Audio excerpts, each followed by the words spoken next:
Hey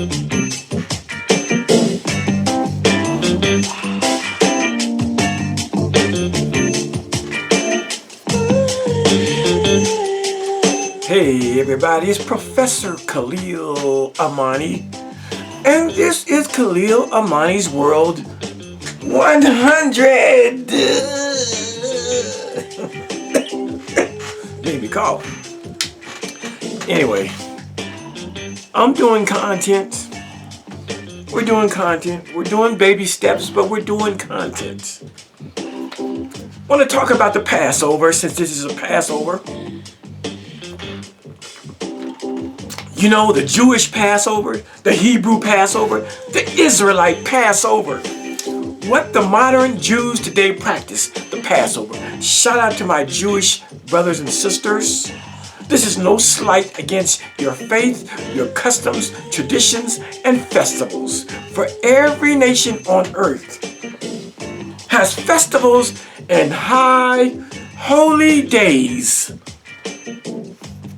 That's right. And sometimes these high holy days, these festivals, they come at the expense of other people. And I want to talk about that. While the Jewish people, the Israelite people, the Hebrew people are celebrating Passover, in their eyesight, from their worldview and their perspective, it's a beautiful thing, a communion with God Almighty. Yeah, for them. For them. Even Jesus Christ celebrated the Passover.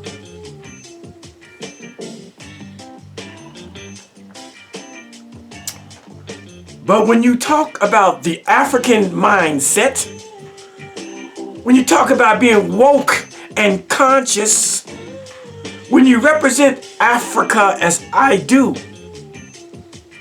the Passover is not such a good thing. Everything is perspective and whose lens we are viewing shit through. That's right. I want to talk about God. I want to talk about God. Don't need no more music. I want to talk about Passover. And did God really have to do all that dirty shit that he did? My God. Oh, we love to read the story about the Israelites, the Hebrews in Egypt, in Kemet. I mean, as a child, I was the biggest fan of Cecil B. DeMille's movie, The Ten Commandments. I knew that movie damn near line for line. I knew Moses' part and Aaron. I knew Pharaoh's part. I loved that movie. I watched the Ten Commandments religiously. I'm sure I've seen it well over 15 times. It's still one of the great movies of the 20th century. I'm talking about Cecil B. DeMille's The Ten Commandments. What a great movie. What a great movie. For those that are asleep. And yes, I used to be asleep. I used to be asleep. What did I know? I believed wholeheartedly in the whole Exodus narrative. The Passover, it's called the Exodus narrative. Oh, I was a fan of the Exodus narrative. I didn't know no better. And many of you don't know any better. So I want to talk about the Passover / the Exodus from the African point of view. Shall we? Shall we? That's right. The Passover. What a great story. Great movies, great stories. Yul Brynner, Charlton Heston. That's right. They were the stars of the Ten Commandments. Yul Brynner, bald-headed Yul Brynner, and Charlton Heston. I mean, I took that movie as 100% the truth. I rooted for the Hebrews to get out of bondage. I loved it when Charlton Heston went up on that rock, when he saw the invading Egyptian army coming after they left Egypt. They went to the Red Sea and they were at an impasse. What we gonna do? What we gonna do? We can't go in the sea, and there goes Pharaoh's army coming with spears and shit. They're coming to tear us and kill us. Tear us up. And Moses in the Ten Commandments, he goes up on a little rock, overlooking the ocean, seeing the invading Egyptian army coming, and he stretches forth his staff, and he says, "Stand back and behold the glory of the Lord." And the Red Sea parts, and all Israel and the mixed multitude go through. The Red Sea parts, they go through. The ground is dry, not muddy. They go through, they get through, they make it to the other side of Jordan. And soon as the last Israelites get just about to the end, the sea begins to come back, the ocean, but not just yet. They wait till all of Pharaoh's army goes down, chasing the Israelites. And now they're in the middle of the Red Sea. But the Red Sea is parted like this so they could go through. It's just waving, the water's waving. As soon as Pharaoh's army gets all the way neatly tucked in, God lets the waves, lets the waters come back to normal, and drowns all of Pharaoh's army. And I rooted, yes, yes, yes, kill them motherfuckers. Kill them Africans.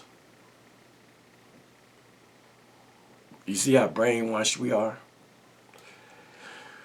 The same brainwashing we can say as children when we played the game of cowboys and Indians. Everybody wanted to be the cowboy. Very few wanted to be the Indians. And when we watched cowboy movies on TV, we rooted for the cowboys to kill the Indians. We were dumb, dead, mentally dead. And they made it like the Indians were in the wrong. The movies made it like the Indians were the aggressors. They made it like the Indians were the interlopers. We were blind, mentally dead, dumb, deaf,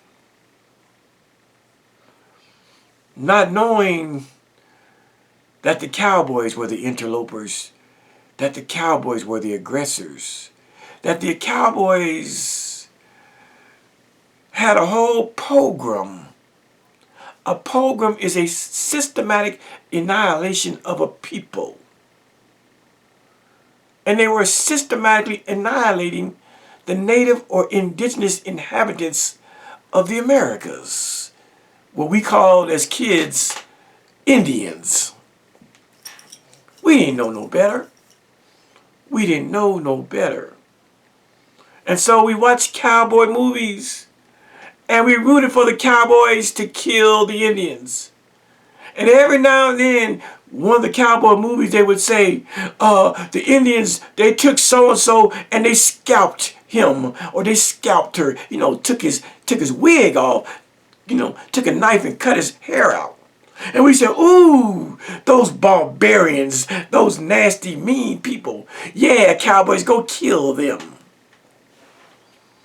Not knowing that when the so-called Indians were scalping Europeans, it was a reactionary move.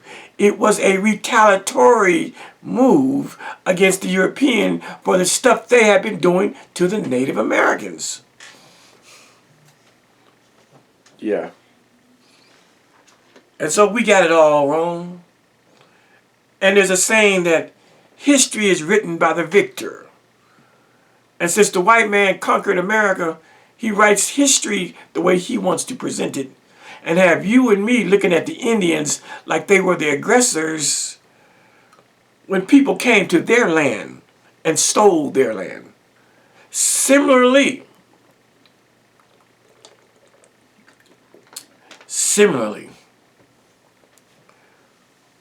we look at the Passover story as black people, as African Americans, as children of the African diaspora, as children of the diaspora, as the sons and daughters of former African slaves. We watched the Ten Commandments and we rooted against Africans because it's a holy holiday, because we believe that this was all about God. Now we've come to find out when we read a few books on Egypt. I got books on Egypt. When we read books on Egypt, I'm just kind of looking at it and pulling it out. But when we start to read African history, and make no mistake about it, Egypt is part of the African continent. Egypt is part of the 54 nations that make up Africa. That Egypt and Egyptians are African people. Make no mistake about it. I don't care if they present them as light, bright, damn near white. Make no mistake about it. Before the Ptolemies, you know who the Ptolemies? The word is P. The P is silent. The P is silent. Like the G is silent in lasagna. Shout out to Lil Wayne. The Ptolemies. P-T-O-M-O-L.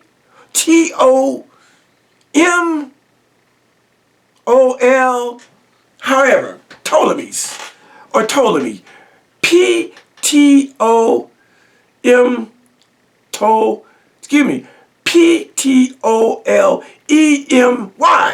Ptolemy. And the Ptolemies, P-T-O-L-E-M-I-E-S, the Ptolemies. Those were the Greeks. And because of the Ptolemies, the reign of the Ptolemies, this is how Egypt becomes light, bright, and damn near white.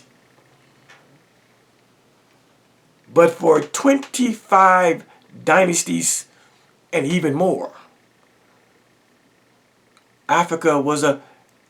Egypt was an African kingdom, a black kingdom, a Negro kingdom. It wasn't until the 300 BCEs, when Alexander the Great and the Ptolemies took over. Cleopatra, you've heard of her, she's part of the Ptolemies of the Greek reign of Egypt. It is when the Greeks conquer Egypt that you see Egypt really start to lighten up.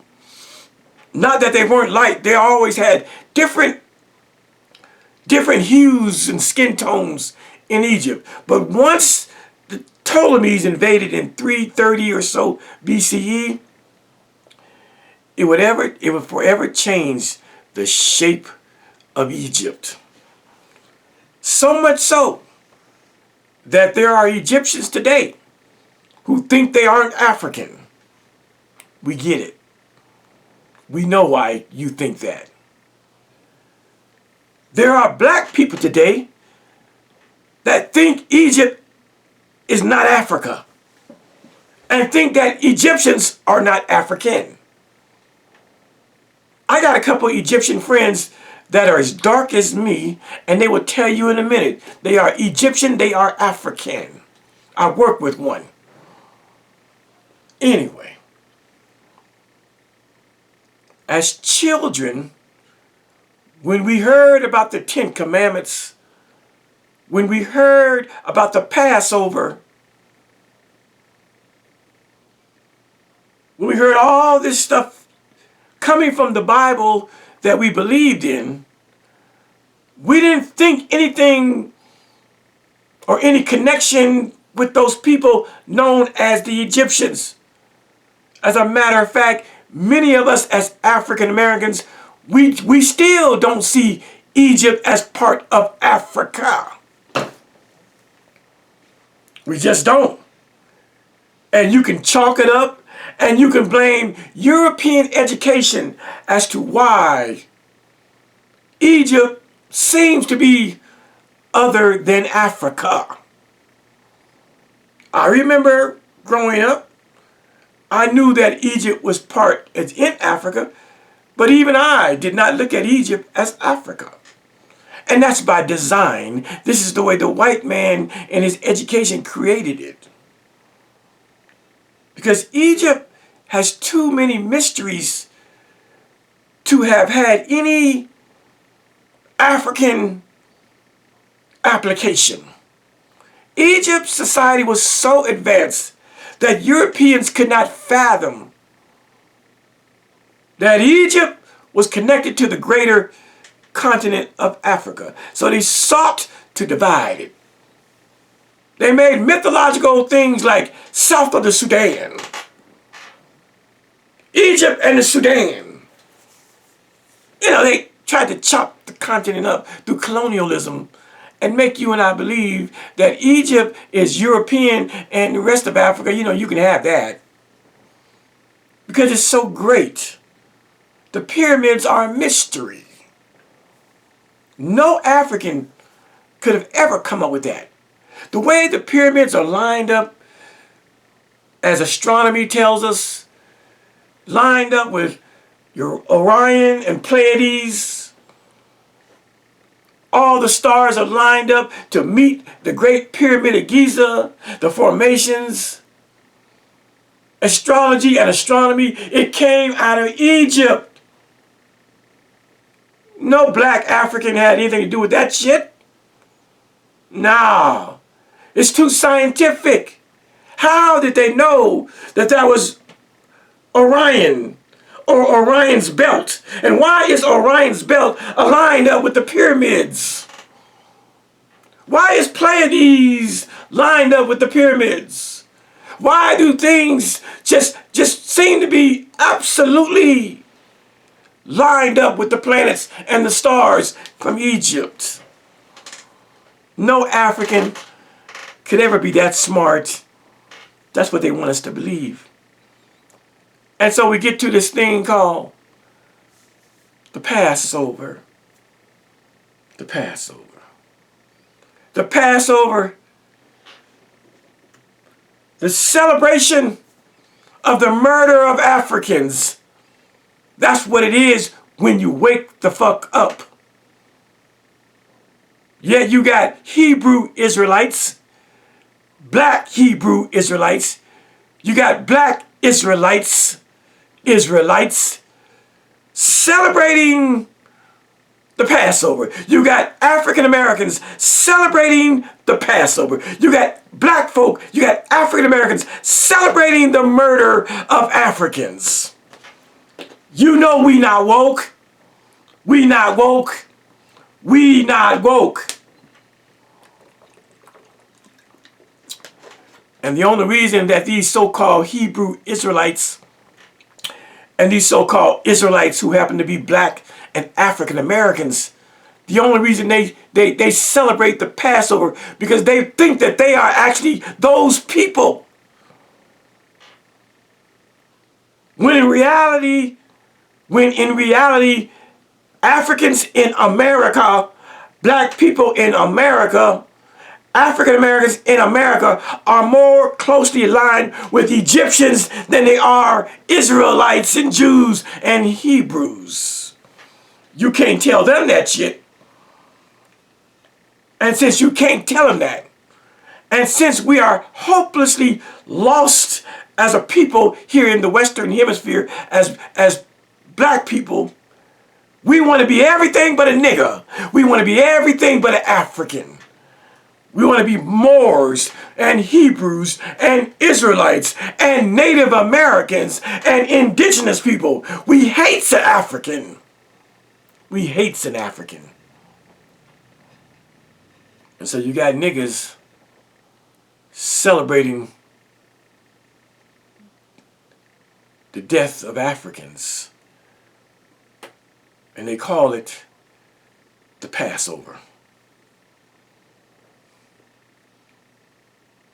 We believe the biblical narrative of the Exodus and the children of Israel leaving Egypt. Meanwhile, archaeology cannot find a shred of a people called the Israelites that were ever in bondage in Egypt. Let that marinate for a moment. Let that fucking marinate.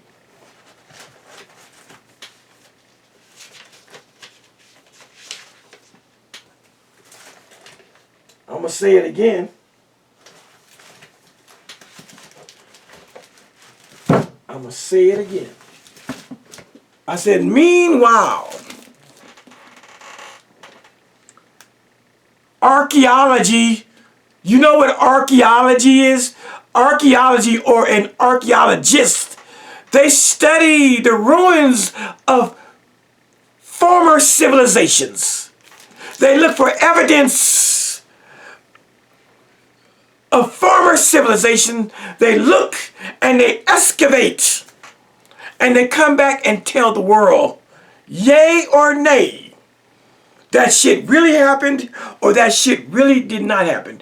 And so, when we look at the Bible's narrative, the Exodus of the Jews from Egypt, it's a wonderful tale, a fanciful tale. It sounds really, really true.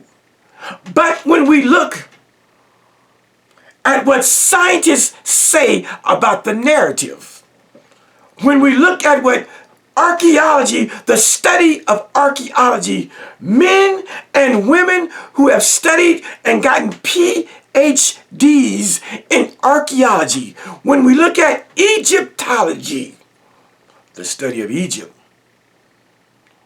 we can't find a remnant or shred that there were ever a people known as the Hebrews or Jews or Israelites who were ever in bondage in Egypt.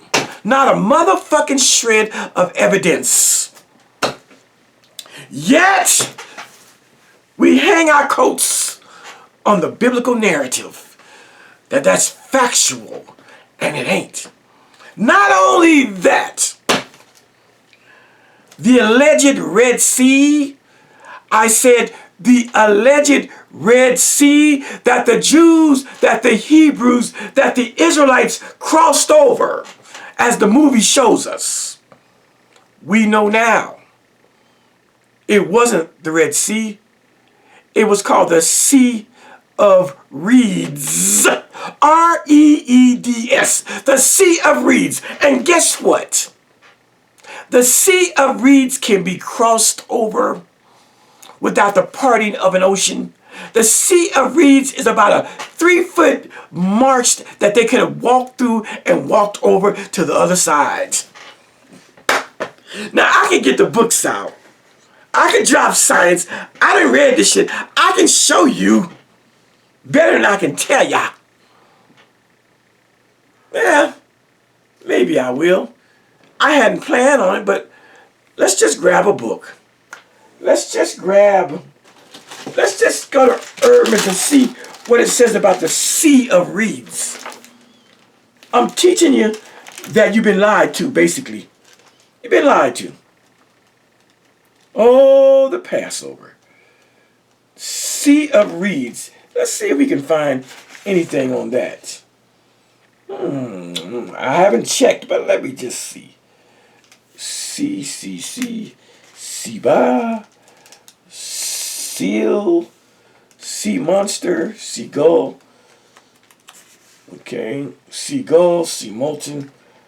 Don't have nothing in this book. Maybe not in this book. Sea of reeds. Oh, sea of reeds. Sea of reeds. Oh, let's go look real quick. Again, this is all off the dome. I had no plans on going this route. I wasn't going to do a lot of book. I was just going to give a lecture. But I just want to do this. I just want to do this. So we get our little book. We're reading from Erdman's. I say we're reading from Erdman's Bible Dictionary. And when I go to look up Sea of Reeds, it says Sea, Red Sea. Oh, let's go look at the Red Sea. And let's see what it says. Let's go to the Red Sea and see if there's any correlation between the Red Sea and the Sea of Reeds. Evidently there is. I don't know why it tells us to go from one to the other. Red. Let's just take a quick gander. Red. Red, red, red. Red is red. There's one more page. Okay. Here it goes. Let's just really quickly read and see if I'm lying or not. Okay. Red Sea. The large body of water extending from the Strait of Bab el-Mandeb in the south to the Sinai Peninsula, and in the north and separating northeastern Africa from the Arabian Peninsula. Okay, let's go down. In the Old Testament is used Okay, we're talking about the Red Sea. Sea of Reeds, the translation of Yam Sup that has come to be commonly accepted is based on the derivation of sup from Egypt, blah, blah, blah, blah. Okay. What did I have here? An Egyptian text refers to the Papyrus Marsh near the city of Ramses, which is thought by many to be the body of water crossed by the Israelites. Uh-oh. There it is. There it is. You see? It wasn't the Red Sea they crossed. It was the Sea of Reeds. And the Sea of Reeds, many and most scholars would agree.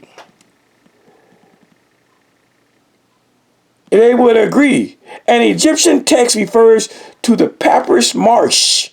You know what a marsh is? You can walk through a marsh near the city of Ramses, which is thought by many, not some, not a few, not half, but by many to be the body of water crossed by the Israelites.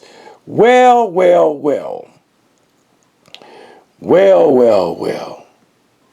There may be some influence on the designation of the Sea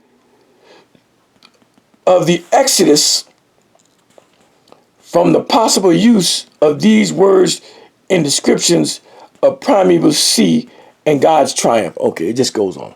But I just wanted to show you that many, when I say many, we're talking about archaeologists and historians and scholars. They believe that it was the Sea of Reeds, not the Red Sea. And the Sea of Reeds is nothing but a papyrus marsh. A marsh you can walk through. That's all. The Sea of Reeds, it means that there was reeds. You know what a reed is? It's like a stalk. It's like a damn bush growing up out of a body of water. And the Sea of Reeds, you could see body of sticks, trees, reeds growing up from the water. And that's what they actually crossed. Okay. I didn't mean to go there. But unlike a lot of YouTubers that want to teach, I'm going to stay with the King James Bible. You better stay with the King James Bible, because if you venture out and look at history and look at scholarship and look at archaeology, you're going to have to back up and do a real mean moonwalk away from KJV Bible. But my God, black people want to be anything but a nigger. When I say nigger, I mean African. Black people want to be anything but an African. You got African Americans, you got black folk thinking that they are Israelites right now, celebrating the Passover, celebrating the death of fellow Africans. You know we fucked up, and you know we are brainwashed. Oh, we've had a lifetime. Our Judeo-Christian upbringing and background as Baptists and Methodists and Jehovah's Witnesses and Holiness and Southern Baptists and Church of God in Christ and Episcopal and AME African Methodist Church and Lutherans and non-denominationals and Presbyterians, Seventh-day Adventists, all that Judeo-Christian upbringing, even when we call ourselves trying to be more enlightened and throwing off the shackles of the white man's religion, Christianity, even when we call ourselves throwing off the window dressing of Christianity and calling ourselves an Israelite or a Hebrew Israelite, we still have to carry that same white man's book, the King James Version of the Bible, over to make a point about now being the actual people of the book. I get it.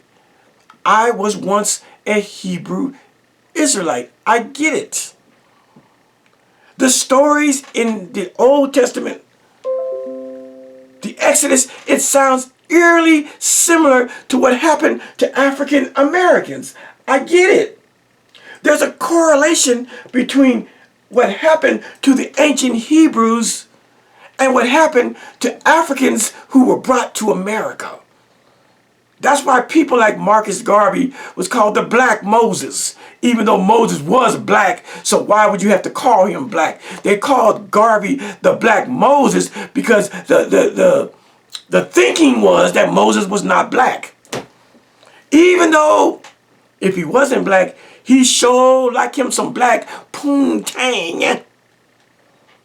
Because you know Moses married an African woman. He married an Ethiopian woman. You know what Ethiopians are? They are black people. And they blacker than many of the African Ethiopians that are over there today. Moses did not marry a European or a Caucasian woman. Moses married a woman that was dark as 11:59 p.m.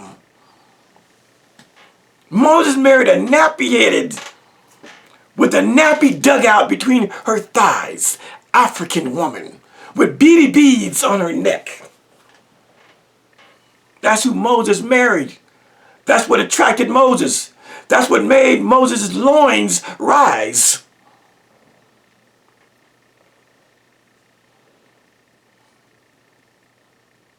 But if you notice, in the movie The Ten Commandments, they show Charlton Heston as a white Moses. They show Charlton Heston as a white Moses, and they don't show his wife, I think her name was Zipporah. They don't show her as an African woman. They show her as a European. But the Bible says that Moses married an Ethiopian woman. The Bible goes a step further and says that Aaron, the brother of Moses, and Miriam, the sister of Moses, that them bitches was jealous that he married an Ethiopian woman. And not a Jewish, not a Hebrew, not an Israelite woman. Moses believed in interracial love and interracial marriage. But this story, let's get to God now. This story that has been told, the Exodus and the Passover, the celebration of the murder of Africans, This is a genocidal holiday. God's genocide. This is an infanticidal. Infanticidal, that's the word. This is an infanticidal holiday, high holy celebration. You know what infanticidal? Can you hear the word infant? Can you hear the word infant? For many thousands, if not millions of infants were murdered. My God.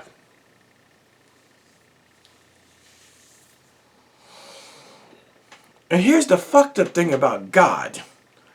And when I say God, I do not mean the thing, the person, the man, the woman that turned on the lights in the real universe. Let's get that straight.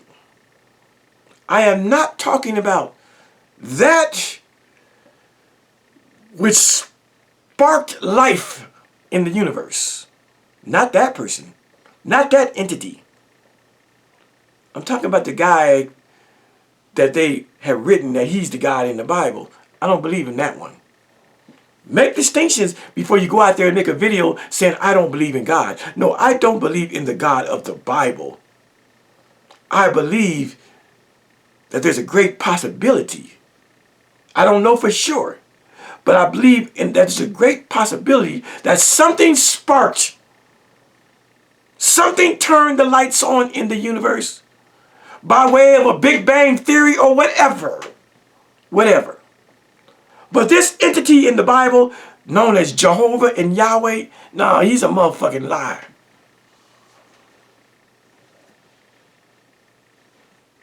I know too much. I know too much. I'm sorry, not sorry. But this God of the Bible,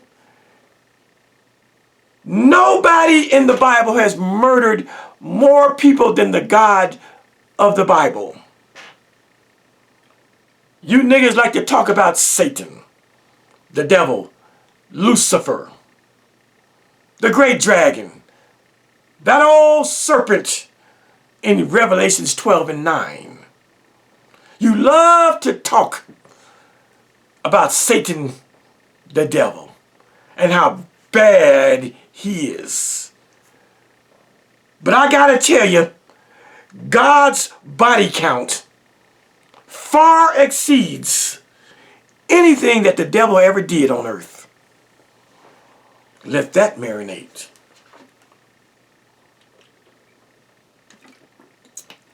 Let that marinate. Talking about catching a body, God has caught more bodies than Satan on this here earth. Going back to the Passover. You niggas celebrate Passover, the murder and the extermination of indigenous Africans known as Egyptians or Commissions. My God. I know. Again, you want to say that the Egyptians, they were slave masters and they held the Hebrews and the Israelites under harsh bondage for 400 years. Well, sounds good. Sounds wonderful. But outside of the Bible's narrative, you got a problem. I said outside of the Bible's polemic or argument, you have a big problem. And that is, archaeologists, they simply can't find any evidence of an exodus or a 400-year-old stay by the ancient Israelites. That's a tough one. That's a motherfucking tough hurdle. But I know how some of you all get around it. I know how some of you all give the archaeologist examination the Heisman. Get the fuck out of here. I know how you do it.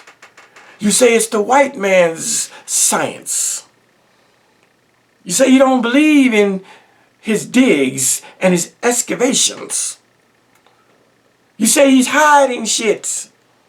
You make up all kind of fanciful tales to get around what archaeology and scholarship says about Jews in Egypt for 400 years of bondage. You find a way to justify the fact that the historians and the archaeologists say, where's that?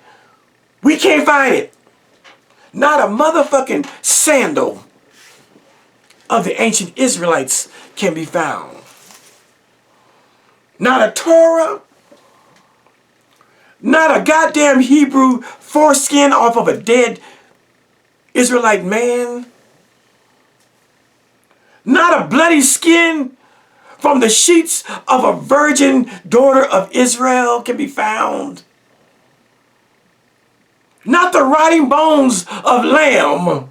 Not stones with blood on from the Passover lamb when they put the blood on the door, on the lintel.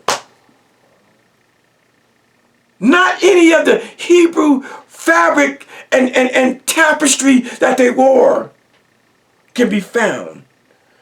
No pottery. None of that. None of that. None of that. None of that. But the pyramids and the hieroglyphs and all the pharaoh stuff is there for you to see, and they are still finding new pharaohs and new tombs and even new pyramids and new all kind of shit. Daily, weekly, and monthly. They still are I said archaeology is still unearthing the vast treasures of that civilization known as Egypt. Meanwhile, we can't find Solomon's temple. It was supposed to be grandiose. We can't find that bitch. I'm talking about King Solomon's temple. We can't find the fabled Ark of the Covenant.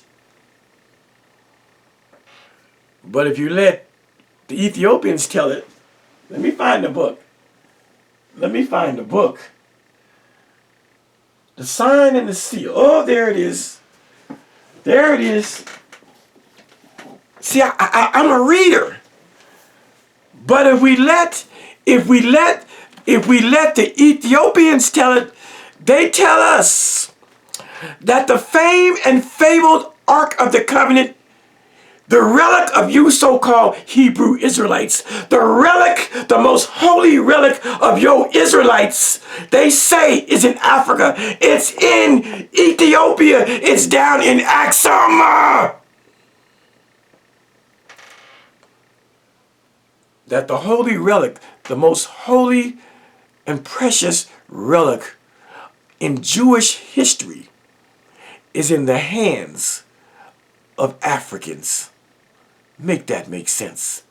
Just go read Graham Hancock's wonderful book, The Sign and the Seal. I read this book back in 1996 and shit. I read it years ago. 27, 30 years ago. It's a thick book, but it makes a convincing argument that the most holy relic in Israelite history is in the hands of those black-ass Africans known as Ethiopians, the same people that Brother Moses married, an Ethiopian woman. And there goes my wife. Yeah, babe. Hey, you. What's up? What you doing? I'm doing a video, but go ahead. Oh, sorry. It's okay. I knew you were going to call. I was calling to see, do you have a taste? I was going to get some shrimp fried rice. Hell yeah. Say less. Say less. Say less? Say less. Yeah. I got you. Happy mood. I'm good. This is in the middle of my You video. don't be all happy and bubbly when I'm home. I do. I'll be working and chilling and trying to get stuff done before I go back to work. I'm happy. I don't be sad. I just be doing what I'm doing and relaxing. Hey. And relaxing. Make sure you keep an ear out for Lawan, because he'll be there soon. Oh, yeah. Okay. He gets here about 7, right? Yeah. Okay. I left the day early. It was cold out there. Oh, shit. It went from 80-some degrees to getting cold, huh? Yep. Wow. Yeah, Okay. So I'm going to go to the one over by Outback. Gotcha. Okay. To that one, I'm going to get chicken and shrimp. Sounds good. Fried rice. Okay? All right. We'll see you in a little bit. All right, my love. We'll talk to you later. Okay, babe. Right. Bye-bye. Bye-bye. All right. All right. It's gonna be a Chinese night. We're having shrimp fried rice and chicken, sweet and sour chicken. Okay. Sorry. We do real shit over here. But yeah. What y'all gotta say? You Hebrew Israelites. You Israelites. How come y'all don't talk about that? How come y'all don't talk about, this is the Ark of the Covenant. It is the most holy and precious relic in all of Jewish or Hebrew or Israelite civilization. How come you don't talk about the fact that there's some black ass Africans down in Axum, Ethiopia claiming they got your shit? They say they got your shit. Most of these Hebrew Israelites, this shit what I just said, it went over their head. They don't know nothing about this. They don't know nothing about this. These books in the back of me, they not for show. One YouTuber said, I think those books, I don't think he read none of those books. I think he just got those for show. I can go to any one of these books, open it up, and show you highlight, underlining, notes in the margins, any of these books. Pick one, anyone. I can show you evidence that they've been read. I wouldn't do you like that. I wouldn't lie to you. Anyway, back to what we're talking about. And so we are at that time of the year. See, I don't care what the Ashkenazi Jews do. I don't care what the Sephardic Jews do. I don't care what the Khazarian Jews do. I don't care what the European Jews do. That's their business. Right on. Celebrate the Passover. I get it. You're not African. I get it. But you black people who converted and call yourself a black Jew, a black Hebrew Israelite, a Hebrew Israelite, or simply an Israelite, I'm talking to you. This bone that I'm picking is for you. Because you, my black brothers and sisters who have converted to the Israelite way of life, you are celebrating the death of Africans when you celebrate the Passover. You are celebrating the genocidal pogrom of a God that's vicious. That's right. Where my shades at? The light is kind of bright. Man, where my let me grab some shades. Shades I like to wear. I don't see them. I got a whole thing. All these are sunglasses. Let's just grab a pair. It don't matter. Okay, we'll grab these. We'll grab these.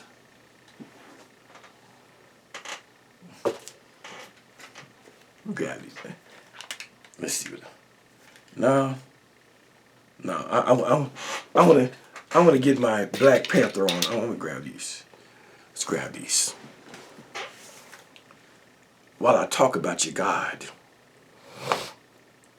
this God of the Bible is a mass murderer. A God that has wreaked such havoc on the earth. But you niggas give this God of the Bible a pass and point the finger at the serpent, Lucifer, the devil, the great dragon. How many people can you actually put your finger on where Lucifer, the devil, Satan actually murdered? I'll wait. In the entire 66 books of the King James Bible, how many people does Lucifer the devil kill? I'll wait.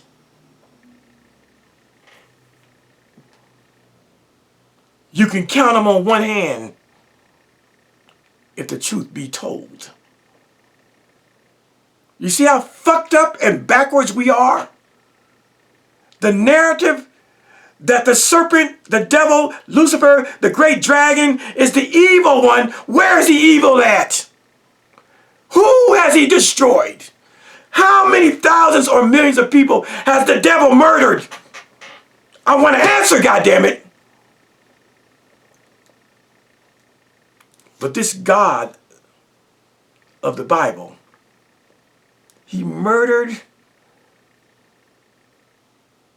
a shitload of Africans known as Egyptians and flipped the script and turned that shit around and made the murder of Africans a high, holy, festive day. The Passover. This God of the Bible, homicidal he is. He's a mass murderer. He loves to do genocidal acts. Did he have to murder the Egyptians in the so-called Red Sea? No, he didn't. No, he didn't. The Bible even tells us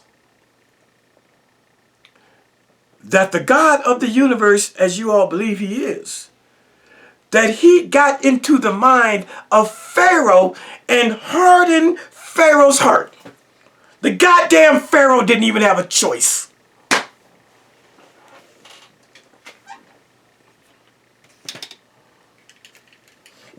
Let that marinate. Let that marinate.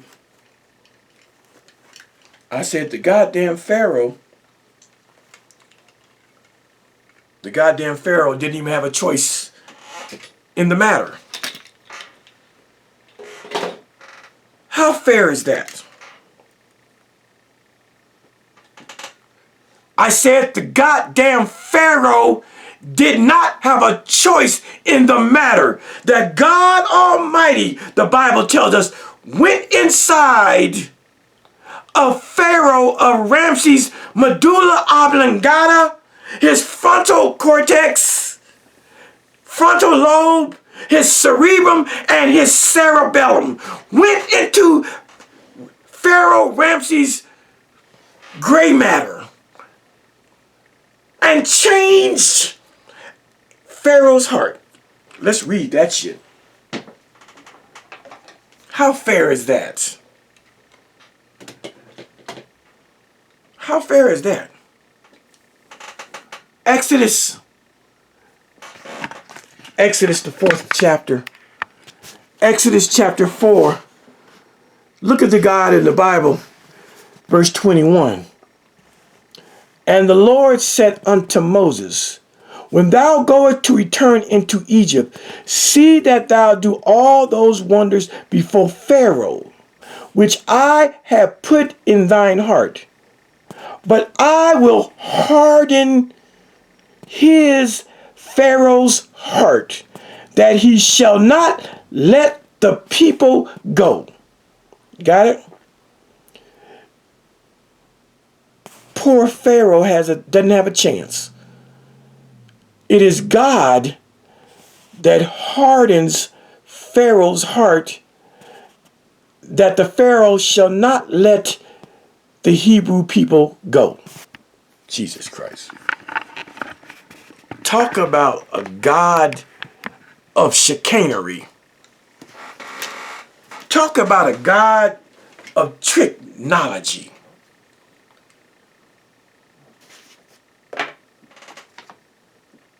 If God did not harden Pharaoh's heart, there would be no need for a Red Sea story.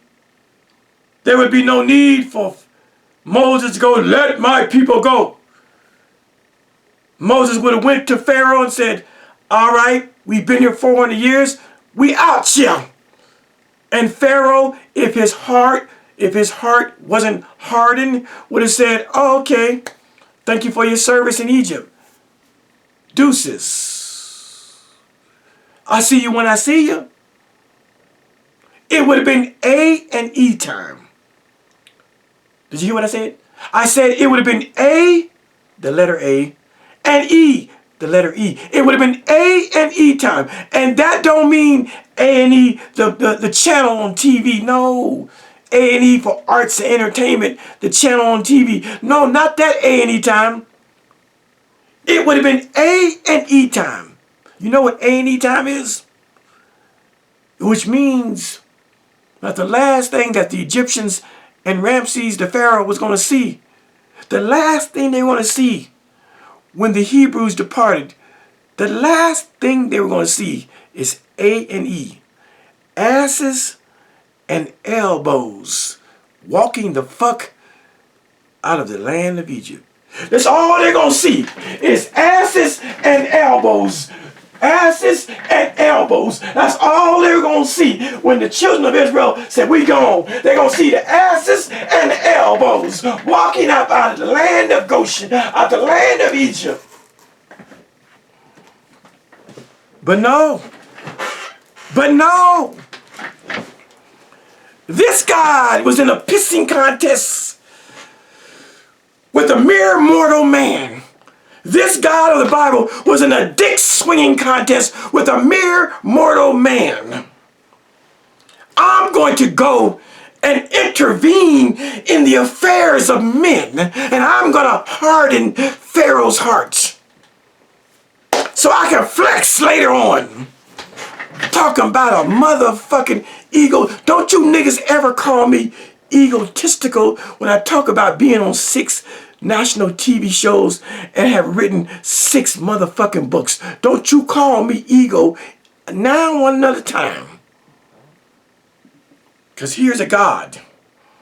Here's a God of the Bible, supposedly the God of the universe, that can simply put it in Pharaoh's heart to say, all right, you all be well, bye.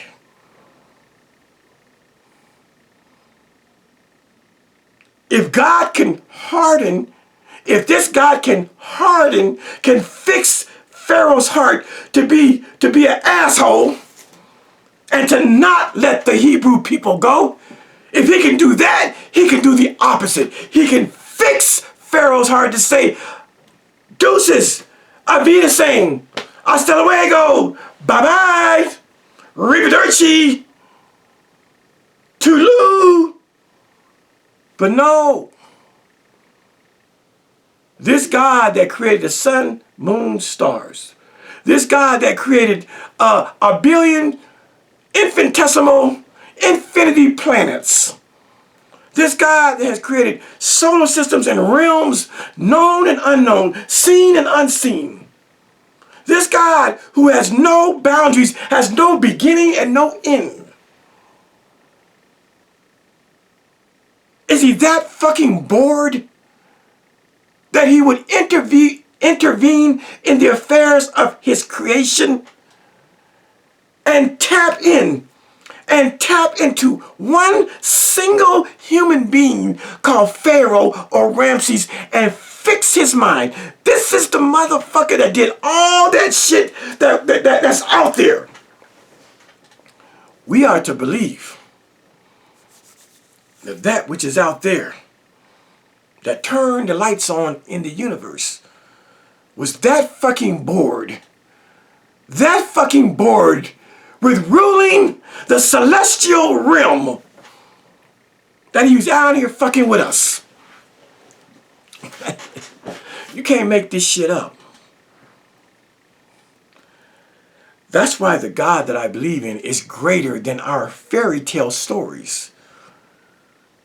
These stories in the Bible, they're for weak-minded, simple-minded people.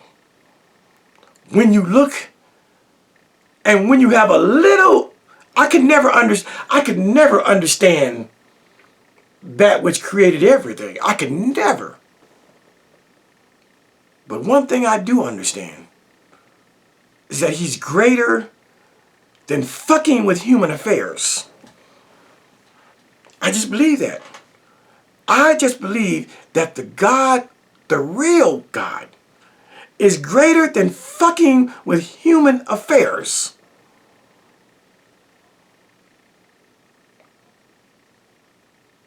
I watch videos on YouTube of the universe all the time. I love watching those videos where it shows the smallest planet to the largest. You see this Saturn, Pluto, and then the Earth, and it gets bigger and bigger, bigger and bigger. And then you see the sun, and you see Earth, and how small the sun is. Excuse me, how small the Earth is in relation to the sun. And you think that's the biggest goddamn thing. And then there's another planet called Sirius B that makes the motherfucking sun look like the Earth. And then there's a Sirius A that makes Sirius B look like motherfucking a grain of sand on the seashore. And the planets just get so big that we can't fathom the diameter of these planets. And then when you watch these, you should watch them. And then when you watch these videos on YouTube where it shows the planets as they get bigger and bigger and bigger, and then you look back, and when we thought the sun was so fucking gigantic, they got a planet out there that they could put 50 suns in that motherfucking planet. And that ain't it. And then the videos go out and show the universe. And then they show how vast the universe is, and that the planet that can hold 50 suns, it now becomes like a grain of sand on the seashore when you look at that big ass planet in relation to the universe. And then they branch out, and then they show the Milky Way. And you say, oh my God, nothing could be grander and bigger than the Milky Way.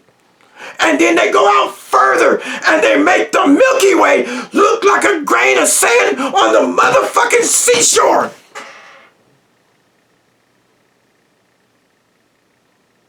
And you want me to believe that a dude that created that shit had something to do with fucking with a goddamn human's mind to make him harden so that his people wouldn't be allowed to leave Egypt?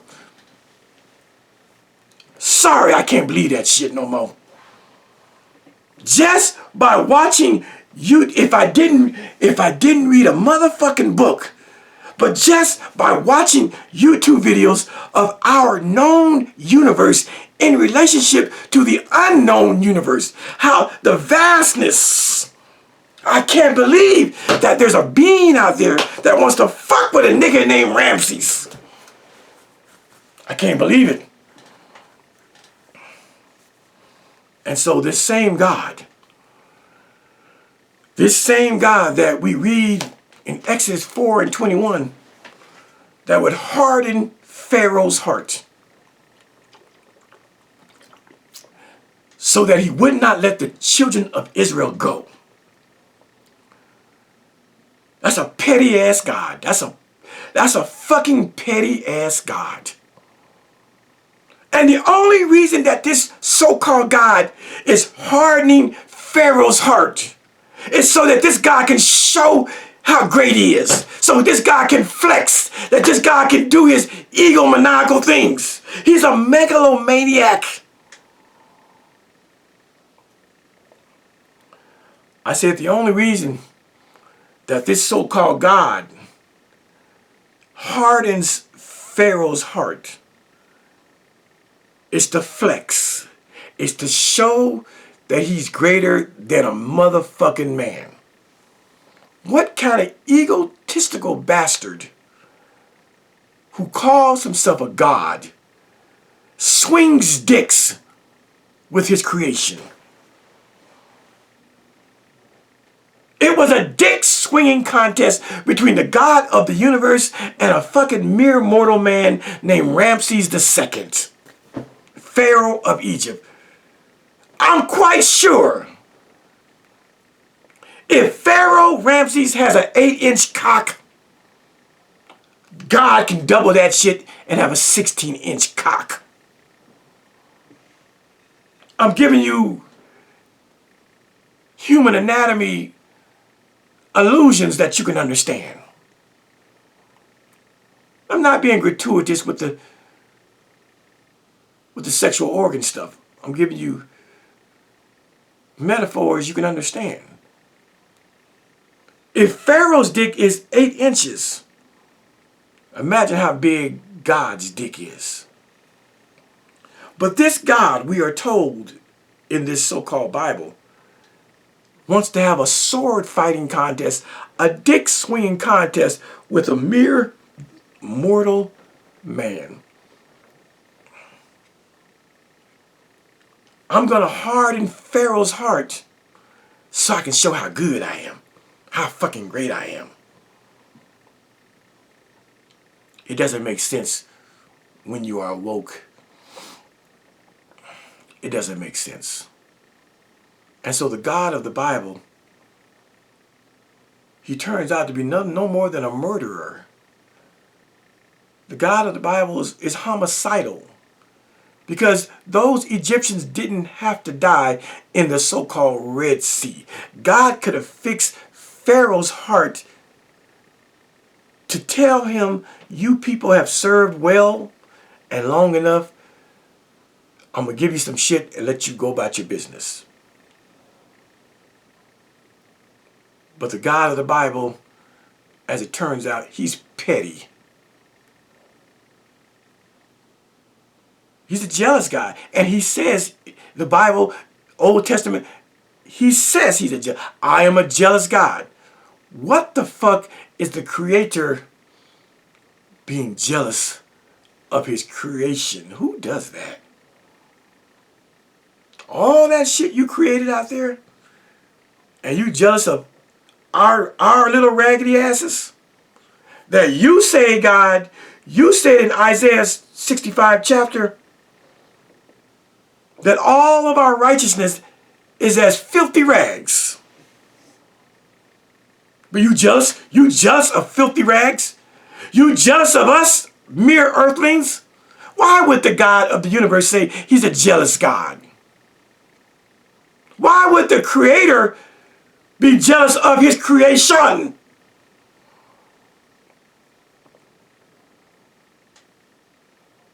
The God of the Bible is too fucking proud for my taste. He's an unjust God. That was an unjust thing he did to put that thought in Pharaoh's head to not let the children of Israel go. That's unjust.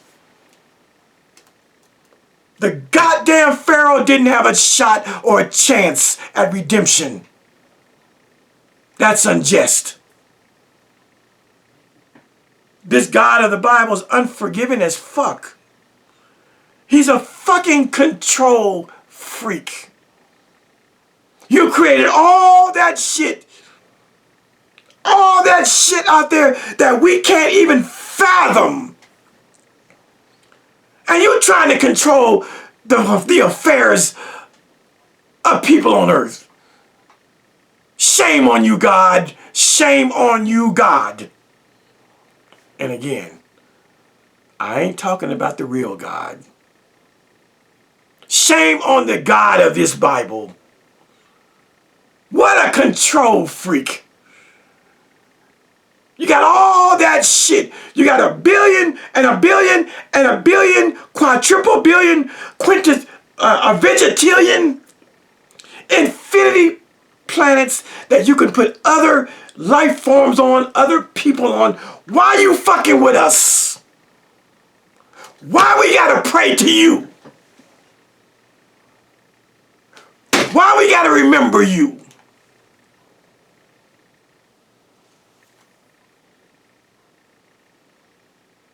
You're a fucking control freak, God.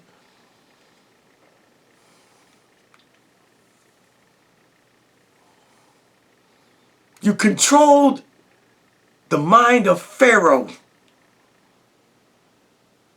And then you murdered his people after you, God, controlled that man's mind to make it hard on his own people, my nigga.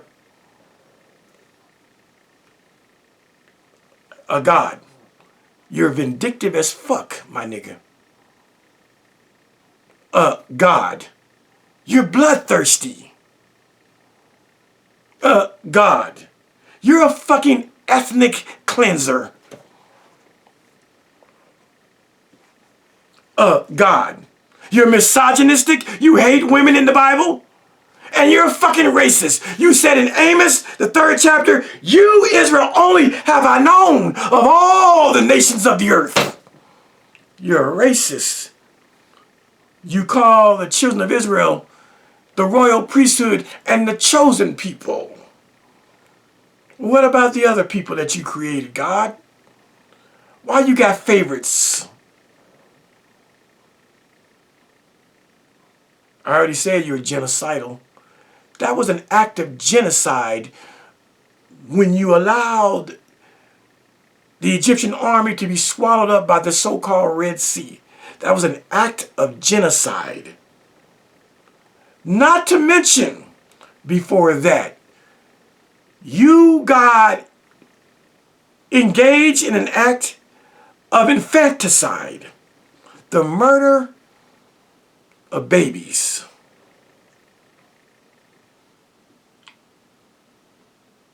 And adults. The firstborn of Egypt, whether they were 1 day old or 100 years old. The firstborn. You murdered thousands of Egyptian babies that had just been born that day, that week, that month, leading up to your so-called 10 plagues. That makes you guilty, God, of infanticide, the murder of babies. You're a sadomasochist. You're capricious and malevolent. You're a malevolent bully. You take back. You do all kind of fucked up shit. You could have avoided this whole Passover situation by simply leaving us the fuck alone. You could have avoided this whole Passover shit. I even got a book on my shelf called The Passover Plot. Let me find it. By Hugh Schonfield. The Passover Plot. It's a white book, if I remember right. The Passover Plot.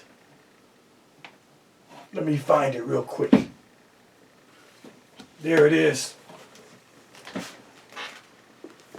The Passover Plot. See, I'm a fucking reader, I tell ya.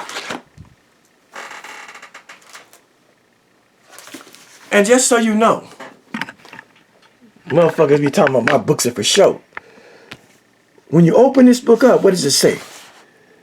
Khalil Ahmadi, 3rd March of 1996 is when I read this fucking book.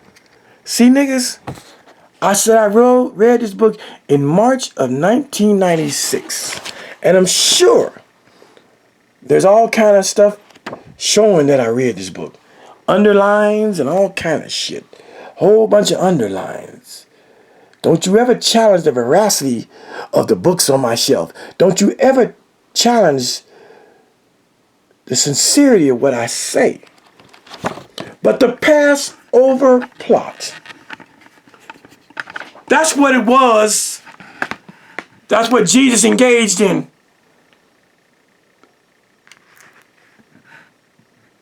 That's what Jesus engaged in.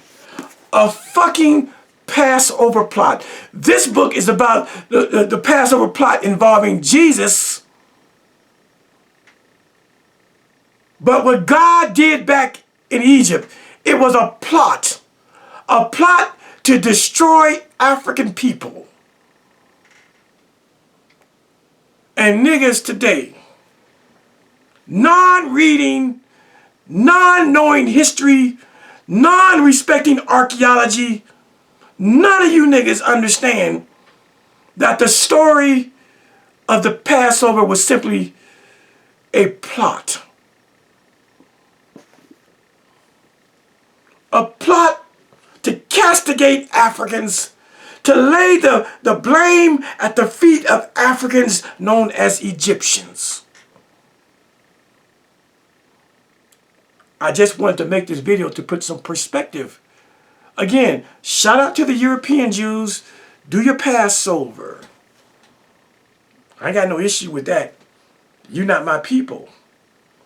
But when I see my people celebrating Passover, celebrating the murder of African people, you look like a fool in my eyes. And you're a fool in the eyes of people who understand that Egyptians are Africans and that I'm an African. I'm a West Coast African, and there are shades of Egypt in West Coast, and there are shades of West Coast in Egypt. When you do the math, I'm not Egyptian. I'm not Egyptian.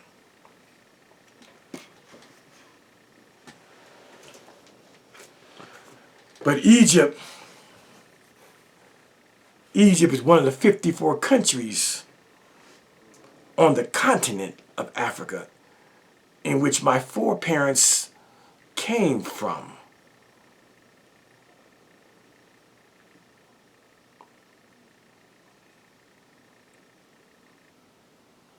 I believe that the God of the universe is greater than this petty bullshit so-called Passover, the celebration of the murder and infanticide and genocide of African peoples. We've dressed that shit up and put the murder and genocide and infanticide of African people. We put a holy robe on that shit and called it the Passover. And said it's God founded and God inspired. That's what we've done. I just want to give you a different perspective. Go on about your life. I got no beef with these black Hebrew Israelites. I got no beef with these Hebrew Israelites. I got no beef with these Israelites. Live your life. Have your belief system. But just understand, there are people like me out here that are going to call you on the carpet about celebrating the murder of African people and African babies, dressed up as some high, holy holiday that you all call the Passover. Some of us are woke. With that, y'all, Professor Khalil Amani, y'all take care of one another, take care of each other, and I love you all.